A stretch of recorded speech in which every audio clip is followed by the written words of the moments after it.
अपराध की तह तक जाना है तो देखिए तहकीकात। नमस्कार, मैं हूं ब्रजेश रघुवंशी। जी हां, अपराध कभी अचानक नहीं होता, उसके पीछे छुपी होती है एक कहानी, एक साजिश और कई अनकहे सच। जो दिखाई देता है वो पूरा सच नहीं होता, और जो सच होता है वो अक्सर छुपा दिया जाता है। कौन है गुनहगार, किसने रची साजिश, और क्यों कानून की नजरों से बचता रहा अपराध? आपको हर सवाल का जवाब मिलेगा। हर झूठ के पीछे छुपा सच सामने आएगा। सबूत बोलेंगे, गवाह सामने आएंगे और अपराध की हर परत खुलेगी, क्योंकि यह सिर्फ खबर नहीं, यह है तहकीकात।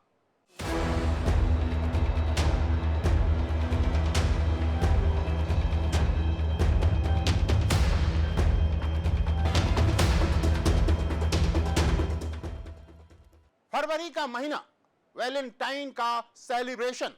किसी ने अपने प्यार का इजहार किया तो किसी ने अपनी प्रेमिका को उपहार दिया। लेकिन मध्य प्रदेश की राजधानी भोपाल में एक प्रेमी ने अपनी प्रेमिका को ऐसा तोहफा दिया कि पूरा शहर सन्न रह गया, क्योंकि वो तोहफा था मौत का। इंस्टाग्राम पर दोस्ती, फिर चैटिंग और फिर प्यार। एक 33 साल की लड़की को एक शादीशुदा आदमी से इस कदर प्यार हुआ कि वो अपना घर बार सब छोड़कर आ गई अपने बॉयफ्रेंड के पास। वो नहीं जानती थी कि उसका यही फैसला उसकी मौत का कारण बनेगा। उसको नहीं पता था कि चंद महीनों के प्यार में जिस आदमी पर वो आंखें मूंद कर भरोसा कर रही थी, वो शुरुआत से ही उसे धोखा दे रहा था। महाराष्ट्र की रहने वाली सिया, जिसकी लव स्टोरी शुरू तो हुई इंस्टाग्राम पर, मगर उसके रिश्ते का दम घोंट दिया उसी के शादीशुदा प्रेमी ने, और जिसकी लाश मिली बंद बक्से में एक सड़ी हुई पानी की टंकी के अंदर। पानी की टंकी, टंकी में बक्सा और बक्से में सड़ी हुई लाश। ये केस है मध्य प्रदेश की राजधानी भोपाल का। कमला नगर इलाके में गुरुवार को एक पानी की टंकी में एक लोहे के बक्से में से एक लड़की की लाश मिली।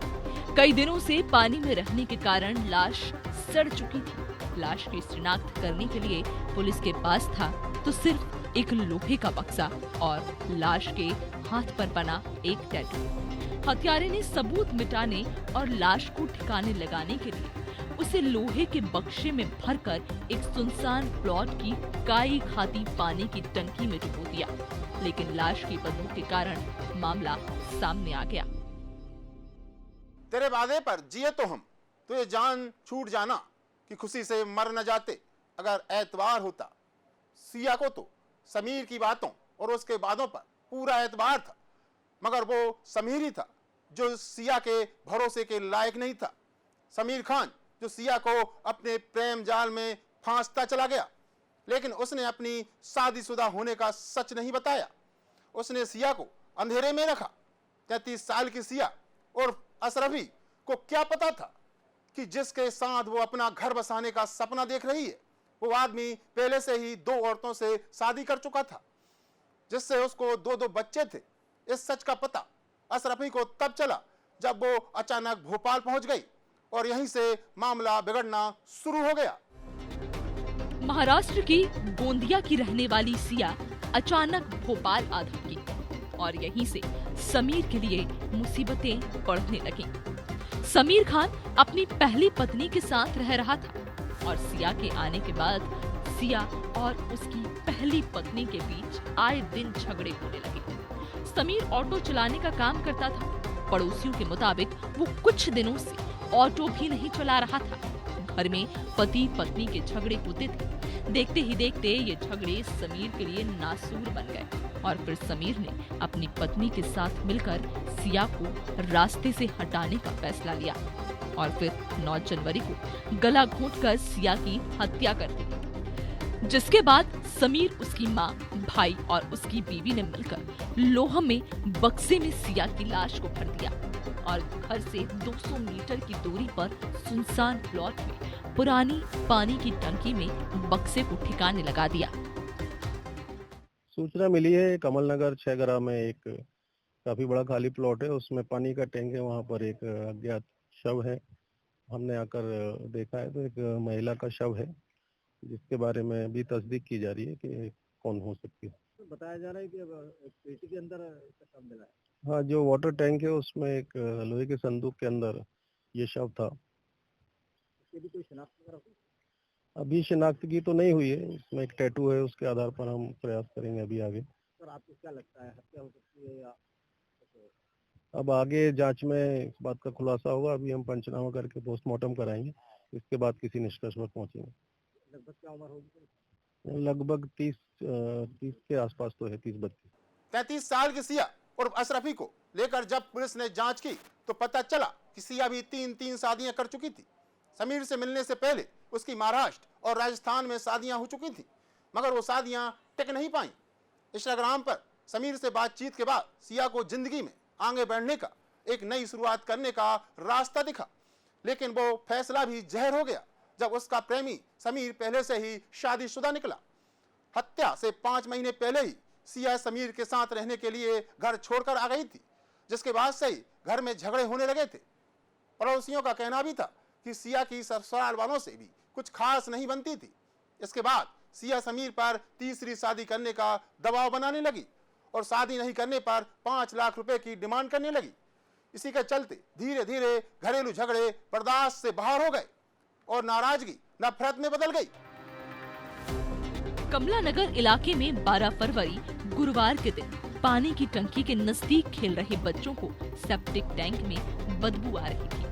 जब छानबीन की तो टंकी के अंदर एक बक्सा पड़ा मिला, जिसको खोलने पर अंदर से लाश निकली। ये वही बक्सा था जो समीर को उसकी दूसरी पत्नी से दहेज में मिला था। 3 दिन से पानी में डूबे होने के कारण लाश फूल चुकी थी, जिसके बाद पुलिस ने छानबीन की और 24 घंटे के अंदर खुलासा करते हुए समीर खान और उसके परिवार के साथ उसकी पत्नी को भी गिरफ्तार कर लिया। निशातपुरा पुलिस अब कार्रवाई कर रही है। 21वीं सदी की एडवांस दुनिया में मेडिकल साइंस तेजी से तरक्की कर रहा है। मानव जीवन को बेहतर और सुरक्षित बनाने के लिए नित नए अनुसंधान हो रहे हैं, लेकिन इन्हीं आधुनिक तकनीकों का इस्तेमाल गैर कानूनी कामों में भी धड़ल्ले से हो रहा है। जहां लोग अपना इलाज कराने पहुंचते हैं, लेकिन लोगों की इन्हीं मजबूरियों का हथियार बनाकर मोटी कमाई की जाती है और इसी लालच के चलते अस्पताल आपराधिक गतिविधियों का गढ़ बनते जा रहे हैं, जहां मरीजों की समस्याओं को हथियार बनाकर जमकर कमाई की जा रही है। मगर ये मामला अवैध वसूली या फरेब का नहीं है, ये सौदा है कोख का। जी हाँ, उत्तर प्रदेश के प्रयागराज से एक ऐसा ही हैरतअंगेज मामला निकलकर सामने आया है। ठीक जैसे पुरुषों में स्पर्म डोनेशन होता है, वैसे ही महिलाओं में होता है ओवा एक्सट्रैक्शन। लेकिन प्रयागराज में ये ऑपरेशन किया गया एक नाबालिग लड़की पर। शहर के इंदिरा IVF सेंटर में चौंकाने वाले खुलासे हुए हैं। IVF सेंटर जहां निसंतान कपल्स बच्चे की चाहत में आते हैं, लेकिन इस सेंटर में एक गिरोह काम कर रहा था, जिसका काम था मरीजों की डिमांड के मुताबिक सौदा करना, जहां चंद पैसों के बदले जवान लड़कियों की कोख के साथ खिलवाड़ किया जा रहा था। प्रयागराज के एक IVF सेंटर में जवान लड़कियों के अंडाणु निकालने यानी ओवा एक्सट्रैक्शन का पूरा रैकेट चल रहा था, जहां जवान लड़कियों को बहला फुसलाकर फर्जी दस्तावेजों के जरिए उनके अंडाणु निकाल लिए जाते थे। चंद पैसों के बदले में लड़कियों की जिंदगी से खिलवाड़ किया जा रहा था। जवान लड़कियों से लेकर 15 साल की किशोरियों के भी फर्जी तरीके से ऑपरेशन कर उनके अंडाणु निकाल लिए गए। संगम नगरी में इस मामले के सामने आने के बाद सवाल उठने लगे हैं कि ये पूरा का पूरा गिरोह सक्रिय था, लेकिन किसी को भनक तक नहीं लगी। प्रयागराज में इस केस का खुलासा तब हुआ जब एक महिला शिकायत लेकर थाने पहुंची कि उनकी बच्ची को बहला फुसलाकर IVF सेंटर में ले जाया गया और ऑपरेशन कर अंडाणु निकाल लिए गए। उस लड़की की उम्र थी केवल 15 साल। एक 15 साल की लड़की को चंद हजार रुपए के कमीशन और आईफोन दिलाने का लालच देकर उसका ओवा एक्सट्रैक्शन का ऑपरेशन कर दिया गया, जो न केवल एक संगीन अपराध बल्कि एक कसूरी के लिए जानलेवा भी हो सकता था। जरा सी गड़बड़ी से लड़की गंभीर शारीरिक समस्या का शिकार हो सकती थी। पुलिस ने इस मामले में जब तहकीकात की तो चौंकाने वाले खुलासे हुए। फाफा मऊ में संचालित हो रहा इंदिरा IVF सेंटर जहां पर ये पूरा गोरख धंधा चल रहा था। लड़की को फंसाने में पीड़िता की ही पड़ोसी महिला रिंकी का हाथ था। रिंकी और उसकी बेटी पलक ने मिलकर पहले पीड़िता को जाल में फंसाया, फिर उसकी गरीबी का फायदा उठाकर किशोरी को पैसों का लालच दिया और फिर आईफोन का। लड़की जब झांसे में आ गई तब किशोरी के फर्जी दस्तावेज बनवाकर उसे कागजों में 25 साल की विवाहित महिला बताया और फर्जी कागजातों के दम पर 15 साल की किशोरी का ओवा एक्सट्रैक्शन का ऑपरेशन करा दिया, जिसमें आईवीएफ सेंटर की एजेंट भी शामिल थी। आईवीएफ डोनर की एक वैधानिक प्रक्रिया है और ये प्रोसेस बेहद जटिल है, जिसमें डोनर को कई तरह की चिकित्सीय जांच के बाद तमाम सुरक्षा मापदंडों पर खरा उतरने पर डोनेट करने की अनुमति मिलती है, जिसमें लड़की का शादीशुदा होना, 23 साल से ज्यादा उम्र का होना जरूरी है और युवती डोनेट सिर्फ एक बार कर सकती है। पर पैसों के लालच में तमाम नियम प्रक्रियाओं को ताक पर रखकर एक पूरा गिरोह संचालित किया जा रहा था, जिसमें गरीब घर से आने वाली जवान लड़कियों को टारगेट कर पैसे से लेकर मोबाइल दिलवाने का लालच देकर उनके अंडाणु निकालकर बेच दिए जाते। हर डोनर के एवज में एजेंट को 35,000 रुपया कमीशन के तौर पर मिलते थे, जो पैसा ये लोग आपस में बांट लेते थे। नवाबगंज में रहने वाली पीड़िता की मां, जो किराए से रहती थी और घर चलाने के लिए लोगों के घरों में काम करती थी, जिनकी 15 साल की सबसे बड़ी बेटी पड़ोस में रहने वाली पलक उर्फ जोया के साथ समय बिताती थी। मां बाहर काम करने चली जाती थी। इस दौरान पलक के साथ उनकी बेटी बाहर घूमने निकल जाती। दोनों शादियों में वेटरिंग का काम भी करते थे। मां ने काफी बार जानने की कोशिश भी की, लेकिन बेटी कुछ भी खुलकर बताती नहीं थी। लेकिन मामला 15 जनवरी के दिन बिगड़ा, जब बेटी घर नहीं पहुंची। नाबालिग पीड़िता पलक निवासी करेली के साथ वेट्रेस का कार्य किया करती थी तथा पलक और उसकी मां रिंकी द्वारा उसको पैसों का प्रलोभन देकर आईवीएफ डोनर बनने के लिए तैयार किया गया। ये केस हमें बताता है कि इस देश में एक गरीब आदमी की जिंदगी कितनी सस्ती है। चंद हजार रुपया और आईफोन मोबाइल का लालच देकर एक 15 साल की मासूम से न सिर्फ उसकी जिंदगी बल्कि उसके भविष्य का सौदा कर लिया गया। उस बेचारी को तो पता तक नहीं था कि चंद पैसों के बदले में उसे मौत के मुंह में धकेला जा रहा है। आईवीएफ सेंटर में वो कपल्स आते थे जिनको साधारण प्रक्रिया से बच्चे नहीं होते थे, जिसमें आईवीएफ पद्धति की मदद ली जाती है। ऐसे ही एक मरीज के लिए कई साल पहले इस केस की आरोपी सीमा डोनर बनी थी, जिसके लिए उसे 35,000 के लगभग कमीशन मिला था और इसी के बाद से उसने अपने बेटे के साथ मिलकर ये गोरख धंधा शुरू कर दिया। इनका काम था आर्थिक रूप से मजबूर और जरूरतमंद जवान लड़कियों को टारगेट कर अपने जाल में फंसाना और पैसों का लालच देकर फर्जी तरीके से इन्हें आईवीएफ डोनर बनाना। और इसमें इनकी मदद करती है रजिस्टर्ड आईवीएफ एजेंट कल्पना, जो इनके साथ मिलकर ये रैकेट चला रही थी। उसे बहला फुसलाकर वो सीमा भारतीय पत्नी दिलीप भारतीय के पास लेकर गए, जहां पर उसके द्वारा अपने बेटे हिमांशु भारतीय से पीड़िता का फर्जी आधार कार्ड तैयार कराया गया, जहां पर उसको बालिग तथा विवाहित दर्शाया गया था। सीमा द्वारा नाबालिग को फर्जी आधार के साथ कल्पना भारतीय, जो कि इंदिरा आईवीएफ की रजिस्टर्ड एजेंट है, के पास ले जाया गया, जहां पर उसके द्वारा नाबालिग पीड़िता का फर्जी कंसेंट एफिडेविट तैयार कराया गया। तत्पश्चात 20 जनवरी 2026 को इंदिरा आईवीएफ पर इनके द्वारा फर्जी कागजात के आधार पर ओवा एक्सट्रैक्शन करवाया गया था। 15 जनवरी को लड़की अचानक लापता हो गई। बच्ची की मां अनीता गौतम ने पुलिस से शिकायत की, जिसके बाद 21 जनवरी को पता चला कि उनकी बेटी सिविल अलायंस के एक आईवीएफ सेंटर में भर्ती है और ऑपरेशन करके उसके अंडाणु निकाल लिए गए हैं ताकि किसी दूसरी महिला को बच्चा हो सके। क्योंकि मामला 15 साल की बच्ची का था, तो मामला बाल कल्याण समिति के पास पहुंचा और तब जाकर खुलासा हुआ कि किस तरह से जवान नाबालिग लड़कियों का ब्रेन वॉश कर उनका इस्तेमाल किया जा रहा था। पीड़िता की मां द्वारा 3 फरवरी को उसको वन स्टॉप सेंटर पर दाखिल कराया गया था, जहां पर जब CWC के सामने लड़की का बयान हुआ तो उसके द्वारा वहां पर इंदिरा आईवीएफ पर पलक के साथ जाकर ओवा एक्सट्रैक्शन करवाना स्वीकार किया तथा साथ ही साथ यह भी बताया कि उसकी मां के द्वारा उसको परेशान किया गया था तथा घर से निकालने का आरोप भी लगाया था। इस केस की तहकीकात में सामने आया कि 15 साल की किशोरी को पलक हेला और उसकी मां रिंकी हेला ने ही मिलकर अपने जाल में फंसाया। उसके बाद दोनों ने मिलकर अपने साथी सीमा भारतीया और उसके बेटे हिमांशु भारतीया की मदद से फर्जी डॉक्यूमेंट बनवाए और फिर कल्पना भारतीया जो कि एक IVF एजेंट है उसकी मदद से नाबालिग का फर्जी कंसेंट एफिडेविट बनाया, जिसके जरिए ऑपरेशन करवाकर किशोरी के अंडाणु का सौदा किया। बताया जा रहा है कि इस रैकेट में कम से कम 20 से 22 लड़कियों को शिकार बनाया जा चुका है। फाफामऊ पुलिस इन 5 आरोपियों को गिरफ्तार कर चुकी है।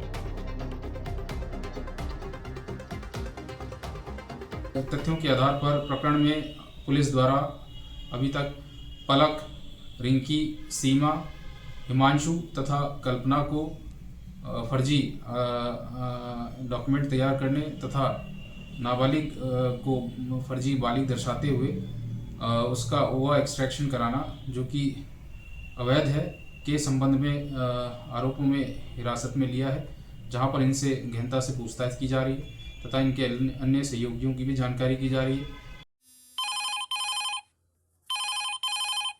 एक बाइक टैक्सी के पास एक रैंडम नंबर से बुकिंग आती है। वो रैपिडो ड्राइवर अपनी बाइक लेकर रिसीव करने ऐप पर दिए गए लोकेशन के लिए निकलता है और जैसे ही वो लोकेशन पर पहुंचता है वहां ग्राहक नहीं बल्कि उसे पहले से इंतजार कर रही पुलिस वहां मिलती है। ड्राइवर कुछ समझ पाता उससे पहले पुलिस उसकी बाइक को जब्त कर लेती है। एक एक करके उस ड्राइवर के सामने पुलिस ऐसे दर्जनों ड्राइवरों पर कार्रवाई करती है, लेकिन कारण क्या था ये जानकर सब चौंक गए। मध्य प्रदेश का इंदौर शहर, जहां शुक्रवार 5 फरवरी को पुलिस ने ताबड़तोड़ कार्रवाई करते हुए दर्जनों रैपिडो बाइकें जब्त कर ली। अब से पहले तक मध्य प्रदेश के किसी भी शहर में इस तरह की कार्रवाई नहीं हुई थी। रैपिडो चला रहे ड्राइवर भी हैरान परेशान थे कि अचानक हुआ क्या, और जैसे ही इस बात की भनक ड्राइवरों को लगी, देखते ही देखते शहर में रैपिडो की सर्विस ठप पड़ गई। इंदौर की ट्रैफिक पुलिस से जब इस बारे में पूछा गया तो विभाग की तरफ से जवाब मिला कि 2 व्हीलर टैक्सी सर्विस का संचालन बिना ट्रेड लाइसेंस के किया जा रहा था, इसलिए RTO कार्रवाई कर रही है। लेकिन अचानक हुई इस कार्रवाई के पीछे एक बहुत बड़ा कारण था। ये कार्रवाई उस वारदात से जुड़ी है जो कार्रवाई से 5 दिन पहले इंदौर शहर में 1 फरवरी की शाम को हुई थी, जब एक 17 साल की नाबालिग लड़की ने शॉपिंग करने के लिए रैपिडो टैक्सी बुक की थी, जिसके बाद उस लड़की की जिंदगी हमेशा हमेशा के लिए बदल गई। 1 फरवरी की शाम 17 साल की लड़की ने शॉपिंग पर जाने के लिए अपने मोबाइल पर रैपिडो बुक की। निर्धारित लोकेशन पर बाइक लेकर एक जवान युवक पहुंचा। राइडर को OTP देने के बाद लड़की राइडर के साथ बाजार के लिए निकली। इसी दौरान दोनों के बीच बातचीत हुई। युवती कपड़े खरीदने के लिए जा रही थी। बातचीत के दौरान ड्राइवर ने उसे बेहद सस्ते में बढ़िया कपड़े दिलाने की बात कही। लड़की ड्राइवर की बातों में आ गई। उस वक्त लड़की को ड्राइवर के मंसूबों के बारे में जरा सी भी भनक नहीं थी। वो ड्राइवर की बातों में आकर उसके साथ जाने को तैयार हो गई। लेकिन किशोरी को क्या पता, जो शख्स उसे सस्ते में कपड़े दिलाने ले जा रहा था वो ही उसकी अस्मत लूट लेगा। एक 17 वर्षीय बालिका ने चाइल्ड हेल्पलाइन के माध्यम से हमारे संपर्क में आई थी। उसने ये सूचना दी कि वो रावजी बाजार थाना क्षेत्र में रहती है और उसने कल शाम को 4 बजे रैपिडो पे एक राइड बुक की थी और राजवाड़ा के लिए उसको कुछ सामान खरीदने जाना था। राइडर आया, राइडर के साथ में वो बैठ करके राजवाड़ा तक गई। स्वाभाविक रूप से दोनों के बीच में बातचीत हुई। बातचीत होने के बाद लड़के ने भी ये कहा राइडर ने कि मुझे जो है कुछ कपड़े खरीदना है अपने परिवार के किसी सदस्य के लिए, और उसके बाद में दोनों के बीच में और थोड़ी सी बातचीत होने लगी। आप मानो या ना मानो, लेकिन तमाम verification, authentication, tracking, GPS, location जैसे तमाम सुरक्षा उपायों के बावजूद इंदौर जैसे शहर में भरी शाम को एक बाइक टैक्सी चलाने वाले लड़के ने एक 17 साल की नाबालिग लड़की को अपनी हवस का शिकार बनाया। और यह घटना किसी सुनसान इलाके में नहीं हुई। आरोपी ने भरे बाजार रहवासी इलाके में अपने कमरे में ले जाकर उसके साथ दुराचार किया और किसी को पता तक नहीं चला। इस घटना के बाद इंदौर पुलिस के रडार में आ जाती है देश की सबसे बड़ी रेंटर two wheeler taxi service company Rapido. 22 साल का अंकित नागर, जो इंदौर में रैपिडो राइडर का काम करता था, उसने 8 दिन पहले ही ये काम शुरू किया था। उस शाम किशोरी को रिसीव करने पहुंचा था। राइड थी राजवाड़ा बाजार की, लेकिन वहां से वो युवती को परदेसीपुरा ले गया और बहाने से अपने कमरे में ले जाकर लड़की के साथ दुष्कर्म किया। 17 साल की लड़की जो अपने घर से निकली थी राजवाड़ा बाजार से कपड़े खरीदने के लिए, लेकिन आरोपी बहाना बनाकर उसे अपने कमरे में लेकर गया और अकेला पाकर 17 साल की नाबालिग को अपनी हवस का शिकार बनाया और रात के तकरीबन 9 बजे के आसपास लड़की को मंदिर के पास छोड़कर फरार हो गया। इस केस का मुख्य आरोपी अंकित नागर, जो राजगढ़ का रहने वाला है। अंकित इंदौर में अपनी कॉलेज की पढ़ाई कर रहा था, साथ में कमाई के लिए खाली समय में रैपिडो भी चलाता था। उस शाम भी वो रैपिडो पर बुकिंग रिसीव करने के बाद 17 साल की किशोरी को लेने पहुंचा था, लेकिन युवती को देखकर अंकित की नीयत बदल गई। उसने खुद भी शॉपिंग करने का बहाना बनाया ताकि युवती को अपने झांसे में ले सके। अंकित के मंसूबों से अनजान लड़की उसके साथ शॉपिंग को तैयार हो गई। इसके बाद अंकित को बस एक बहाना चाहिए था युवती को अपने कमरे तक ले जाने का, और एक बहाना भी उसे मिल गया। अंकित ने लड़की से कहा कि उसे भी अपने भांजे के लिए शॉपिंग करनी है। दोनों ने शॉपिंग की। उसके बाद किशोरी को कुछ पैसे कम पड़ गए। अंकित ने मौका देखकर नजदीक ही नेहरू नगर में अपने रूम में बहाने से लेकर गया और लड़की के साथ दुष्कर्म किया और वारदात के बाद रात के 9 बजे के आसपास लड़की को शनि मंदिर के पास छोड़कर फरार हो गया, जिसके बाद पीड़िता ने थाने में पहुंचकर पुलिस से मामले की शिकायत की। रावजी बाजार पुलिस ने देर रात आरोपी अंकित नागर को गिरफ्तार कर लिया। इस सूचना पर बलात्कार, अपहरण और पॉक्सो एक्ट के अंतर्गत राइडर के खिलाफ अपराध पंजीबद्ध किया गया था। पंजीयन के दौरान लड़की से पूछताछ करने के उपरांत और टेक्निकल साक्ष्य का वैल्यूएशन करने के बाद राइडर को आज गिरफ्तार कर लिया गया है। राइडर का नाम अंकित नागर है। ये यहाँ लगभग 1-1.5 साल से रह रहा है और रैपिडो की राइड वगैरह करता है और बीए किया हुआ है। 22 साल उसकी उम्र है। इसमें एक महत्वपूर्ण बात यह है कि रैपिडो के द्वारा राइडर का पुलिस वेरिफिकेशन कराया गया या नहीं कराया गया, इस चीज़ को लेकर के रैपिडो के जो स्थानीय मैनेजर हैं इंदौर के, उनको नोटिस जारी किया गया है। उसके आधार पर अगर उनके द्वारा वेरिफिकेशन राइडर का नहीं करवाया गया होगा तो वैधानिक कार्रवाई उनके विरुद्ध भी सुनिश्चित की जाएगी। 22 साल का अंकित नागर, जो इंदौर में बीए की पढ़ाई कर रहा था, वो बीते 1.5 साल से इंदौर में रह रहा था और अपने जेब खर्च के लिए रैपिडो चलाना शुरू किया था।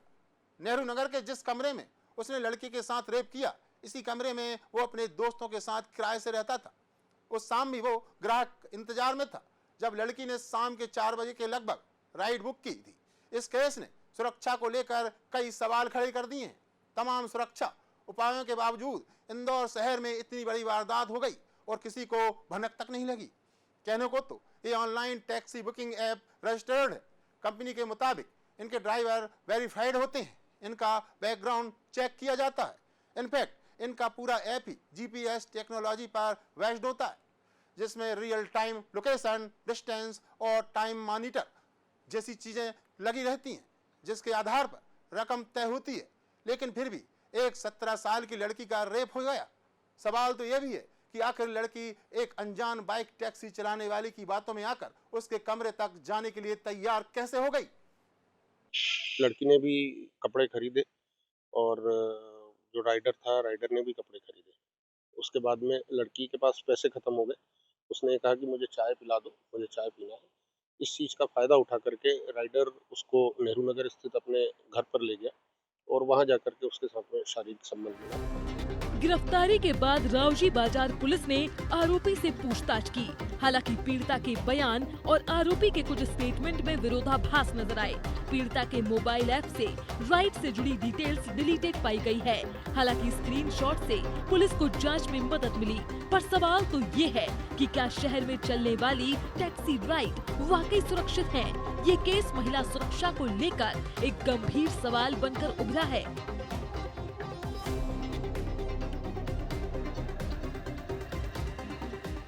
तो आज आपने देखा जुर्म का चेहरा, हमने सच दिखाया है, क्योंकि अपराध चाहे कितना भी ताकतवर क्यों न हो, सच उससे कहीं ज्यादा खतरनाक होता है। ये कहानी यहीं खत्म नहीं होती, ये लड़ाई अभी जारी है। अगली तहकीकात में एक और मामला, एक और साजिश, एक और सच की तह तक जाएंगे। तो देखते रहिए तहकीकात।